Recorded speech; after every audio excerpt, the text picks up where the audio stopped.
This PowerPoint presentation was created from a Word document using Copilot. Let me show you exactly how. Here I have a PowerPoint template already open. So you don't have to start with a template, but if you're working for an organization, you've probably got your own sort of template that you want to use. Here is the Copilot button, which opens up the chat window. There are two options: allow editing. Whatever you tell Copilot, it will go ahead and do it for you. With chat only, this allows you to ask questions about the presentation without making any direct changes.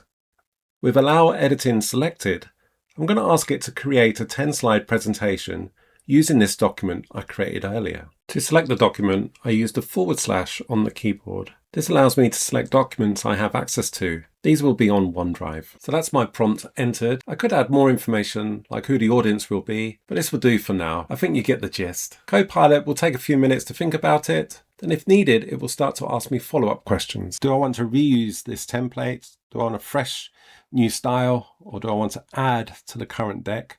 So if I already started a presentation, it could add to this existing deck.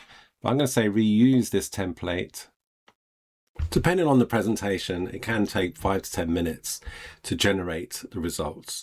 But here we have it, inbox 0 or office chaos. And over here on the right, it's told me what it's done. And then if we look on the left, here are our slides. So it's generated those slides for us, and I specified 10, and I've got 10 slides.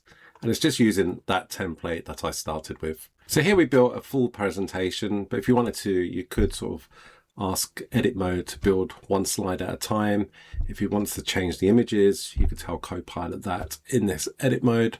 And I'll probably save that for another video. I just wanted to give you a taste of what you can do with Copilot in PowerPoint today.